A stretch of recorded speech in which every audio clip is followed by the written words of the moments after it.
আসসালামু আলাইকুম। আমি পুঁই শাক দিয়ে গরু মাংস রান্না করব। এখন আমি মাখিয়ে ঝুঁকি দেব।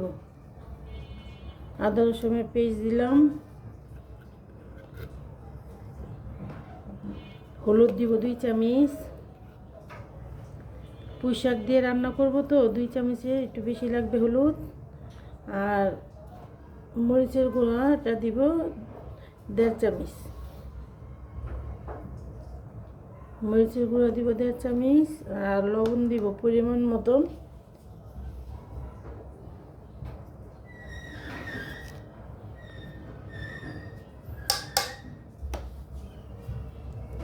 আর এই মাংসটা আমি সরষের তেল দিয়ে রান্না করব। সরষের তেলটা পরিমাণ মতন দিব।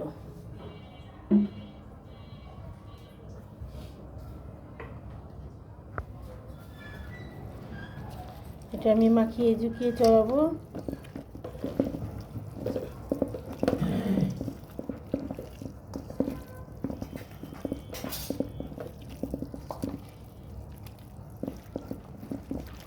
সব উপকরণ দিয়ে মাখিয়ে দিলে না মাংস অর্ধেকই রান্না হয়ে যায়। আর সরষের তেলের মাংস তো অন্যরকম স্বাদ।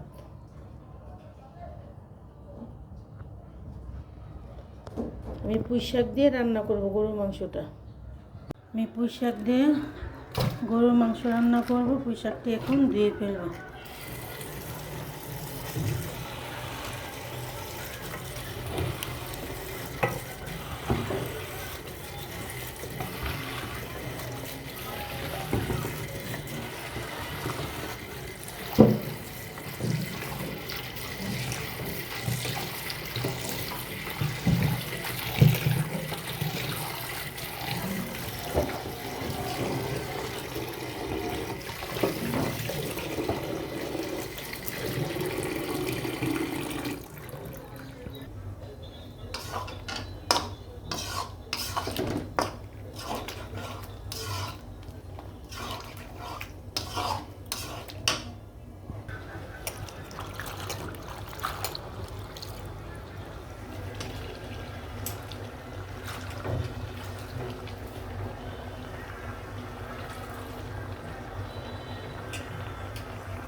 পুঁই শাকটি দিয়ে এখন আমি গরুর মাংস দিয়ে দিলাম। গরুর মাংস আমি অর্ধেক মাখিয়ে ঝুঁকিয়ে রেখেছিলাম। আমি পুঁই শাকটি এখন দিয়ে দিলাম। গরুর মাংস দিয়ে পুঁই শাক অনেক ভালো লাগে।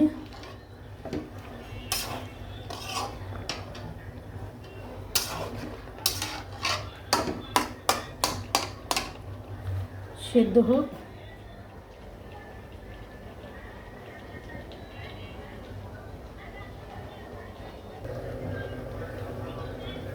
মাংসটার কি অবস্থা দেখে নিই।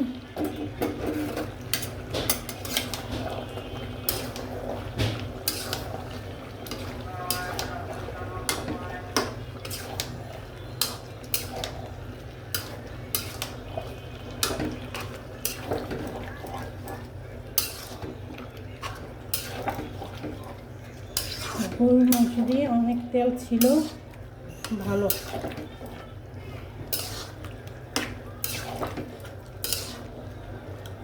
আমি একটু কষাবো। পানিটি কষিয়ে সব পানিটি দিয়ে কষাবো।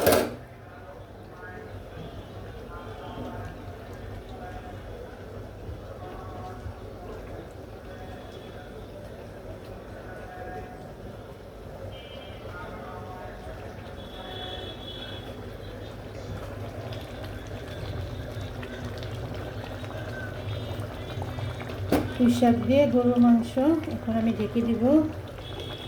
একটু কষাবো।